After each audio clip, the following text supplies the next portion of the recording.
Սա քերելու մշակույթը ամրապնդելու օրինակ է։ Բյուջեն լցնելու համար նախագիծ է։ Հայտարարագրումից հեռու գնանք, շարից փորձանքից հեռու։ Հարկ տալը երբեք չի կարելի համարել հպարտության առիթ։ Այն սովորական պարտավորություն է, երբ բոլորը վճարեն, ես էլ կտամ։ Մեծարգո վարչապետ, հարգելի փոխոսնակ, հարգելի գործընկերներ, սիրելի ժողովուրդ։ Սրանք նախադասություններ են, որ լսել եմ այս ընթացքում քաղաքական ընդդիմախոսներից սկսած վերջացրած քաղաքացիներով։ Փորձել եմ ուսումնասիրել, հասկանալ լավ ինչն է պատճառը, ինչն է խորը թաքնված խնդիրը, ինչը որտեղ է սխալ գնացել, որ բյուջեն լցնելը, հարկ տալը 21-րդ դարում Հայաստանի հասարակության մի որոշ հատվածի համար համարվում է թուլություն, իսկ կարգապահ հարկ վճարողը ժողովրդական լեզվով ասած հարիվ։ Երբ նայում ենք մեր վարքաբանությանը, ընդհանրապես հասարակության վարքաբանությանը, որը չնայած շատ է վերափոխվել այս տարիների ընթացքում, տեսնում ենք դրսևորումներ, որոնք գալիս են անցյալի սոցիալական ժառանգությունից։ Մի քանի բնորոշ օրինակներ, որոնք հստակ ցույց են տալիս, ինչպես է անցյալի վատ փորձը ձևավորել այսօրվա սոցիալական վարքագիծը։ Վաղանցիկ հարմարվողականություն եւ մեկ օրվա մտածողություն։ Ցուրտ ու մութ տարիները սովորեցրեցին մարդկանց ապրել օրը օրով, չմտածել երկարաժամկետ, չվստահել համակարգային լուծումներին։ Սա բերեց ռեֆլեքս. ինչ էլ լինի, ես իմ գլուխը կպահեմ, պետությունից բան չսպասեմ։ Պետական սեփականության նկատմամբ անձնական պատասխանատվության բացակայություն։ Խորհրդային ժամանակներում պետական գույքը չէր դիտվում որպես անձնական։ Հետևաբար ձևավորվել է վերաբերմունք, պետականն ազատ է, կարող ես վերցնել, վնասել, անտեսել։ Խուսափողականություն ու գլուխ հանելու մշակույթ։ Խորհրդային համակարգում մարդիկ սովոր էին պետությունից թաքցնել իրականությունը, գույքը, եկամուտը, կարծիքը։ Անցումային շրջանում սա խորացավ, երբ համակարգը անկայուն էր, օրենքները խտրական։ Այսօր սա արտահայտվում է, երբ նույնիսկ օրինապահ քաղաքացին փորձում է իր ճարով հեռու մնալ պետությունից, չհայտարարել գույք, չգրանցել եկամուտ, չբողոքել դատարան։ Պետությունը դիտարկել որպես օտար, ոչ սեփական։ Շատերը պետական համակարգը չեն ընկալել որպես իրենց կողմից կառուցված։ Պետությունը եղել է վերևից թելադրող մի մարմին, ոչ թե գործընկեր։ Այսօր այս մտածողությունը դրսևորվում է, երբ քաղաքացին ասում է. իրենք են պետությունը, մենք մշտապես տուժողն ենք։ Այս դեպքում հարկերը դիտվում են որպես խլած, ոչ թե ընդհանուր ներդրում։ Երբ ավելի հեռուն գնանք մեր պատմական անցյալի մեջ, կտեսնենք դրսևորումներ, որոնք մեր գենետիկ հիշողության մեջ դեռևս առկա են։ Օսմանյան կայսրության ժամանակ հայերը երկար ժամանակ հարկ են վճարել Օսմանյան պետությանը, որպես գյավուրներ, ոչ մուսուլման հպատակներ։ Հարկահավաքությունը եղել է խտրականության գործիք, հաճախ ուղեկցվել է բռնությամբ, նվաստացմամբ։ Օրինակ խարաջի գլխահարկի պարտադիր հավաքագրում, որը արհամարական մոտեցմամբ էր իրականացվում։ Հետևանքը հարկի ընկալումը որպես զրկանքի ու նվաստացման խորհրդանիշ։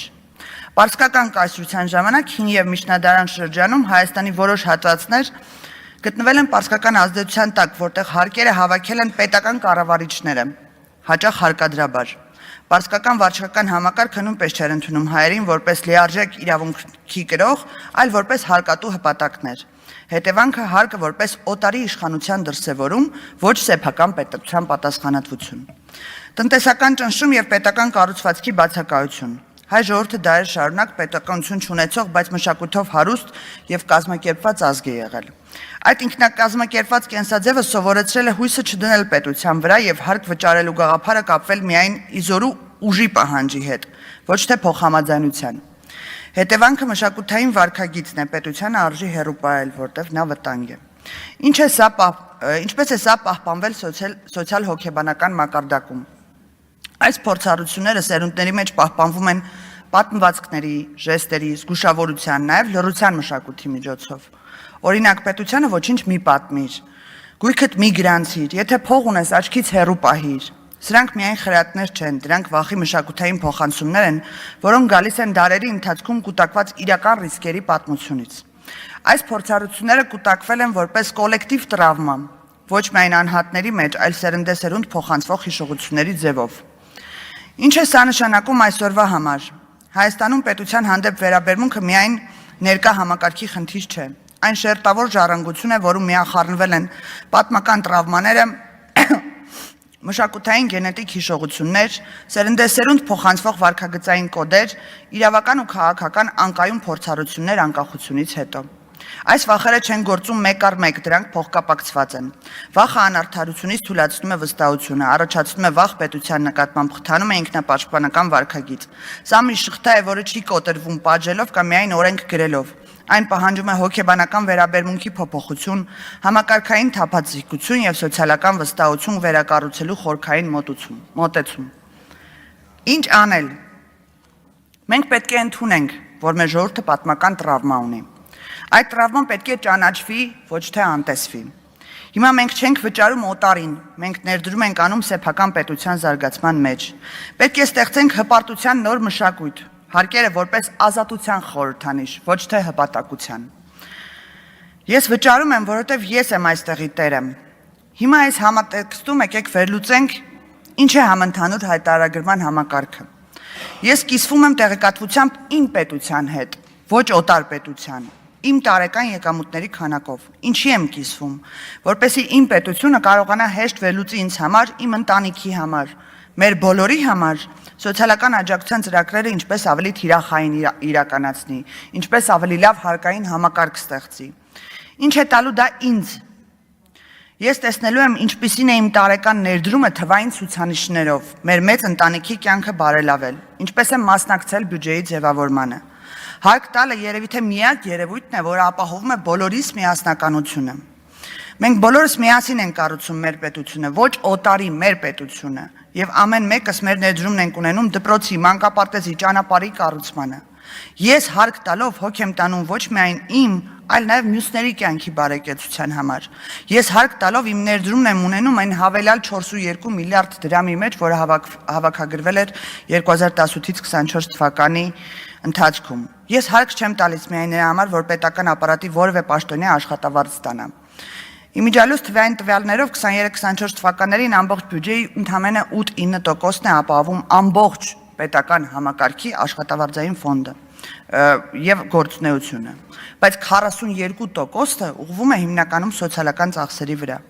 Սրան է միտված նաեւ իրական Հայաստանի գաղափարախոսության մի քանի առանցքային կետեր։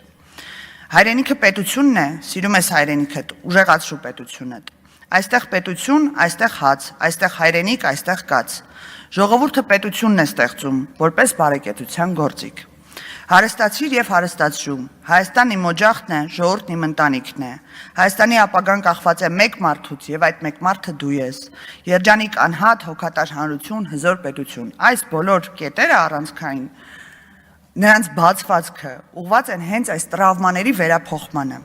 Այո, հայ հասարակության որոշ մասի հարկերից խուսափող վարքագիծը ունի խորը պատմամշակութային արմատներ, որոնք բխում են հատկապես այն ժամանակաշրջաններից, երբ հարկահավաքը եղել է օտարի գործիք։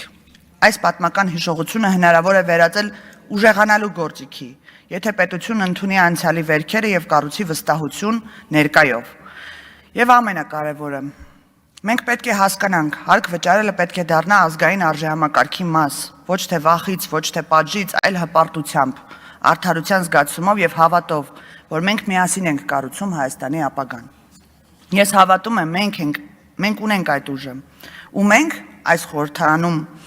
պետք է լինենք այդ վստահություն վերակառուցելու պատասխանատուները։ Շնորհակալություն։